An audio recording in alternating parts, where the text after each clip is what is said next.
So, here are some of my thoughts into what you should hope to get out of music lessons and the 4 main things that I try to do as a music teacher. Let's get into it. Number 1.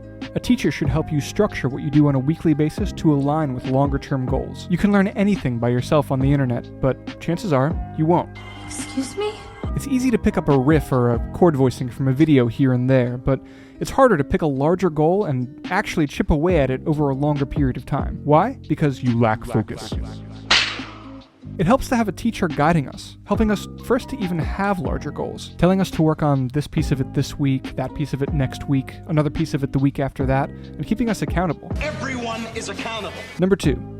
A teacher should model the process of working through a challenge and instill that process into the student. In other words, a teacher should teach you how to learn. People don't always have an intuitive understanding of what it means to play something well, and just how much work it takes. How many times you actually have to repeat a passage before you can play it smoothly and on time. So one of the major things I find myself doing in lessons is walking people through learning the parts of a song until they can really play it. Pretty quickly though, I try to be not so hands-on about that whole process. The student will play something, and instead of telling them to do anything, I'll just ask, how did that go? And they'll probably say, oh, this part was hard, or I struggled with that part. And then I'll say, okay, so what do you think you should do? And then they'll practice the part, and I'll tell them to let me know when they feel like it's time to move on. The idea here is to develop their problem-solving ability and allow them to come to their own solutions and develop their own standards. If a student can get to a point where they can identify what needs work and why, and they can take themselves through that process, and they have some internal sense of when they're good on it and they can move on to the next thing, I consider that to be a massive success. Because I'm not going to be their teacher forever, and at the end of the day, the student's growth is the student's responsibility. That's the truth. Number 3, the teacher should make sure the student is having fun. Passion comes before discipline, always. You have to already love something in order to be invested in the idea that you're going to become great at it.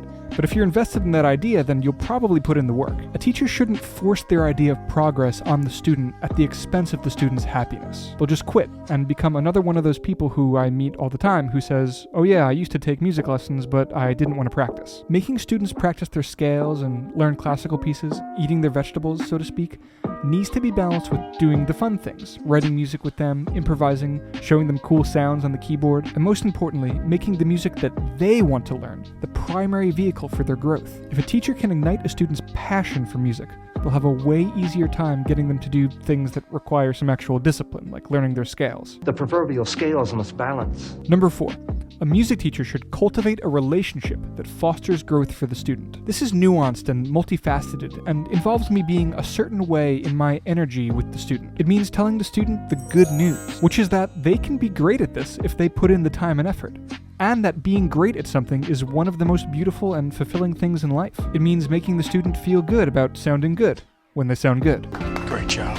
It means creating a trust bond where the student is comfortable expressing themselves musically. If they can get comfortable expressing themselves in front of me, then my hope is that this will, over time, trickle out into them being comfortable expressing themselves to the world in general. Part of being comfortable also means them being comfortable sounding bad in front of me. If a student is comfortable sounding bad in front of me, it actually opens up new ways that I can push them to improve. For example, sometimes we'll be practicing soloing and I'll give a direction like, okay, now play faster than you think you can. And they'll start going for things that they can't do, and it'll probably be pretty sloppy, but they'll unlock some new ways of moving their fingers. And in order to foster that growth, there has to be this trust that they can sound bad in front of me, and I'm not going to judge them negatively for it.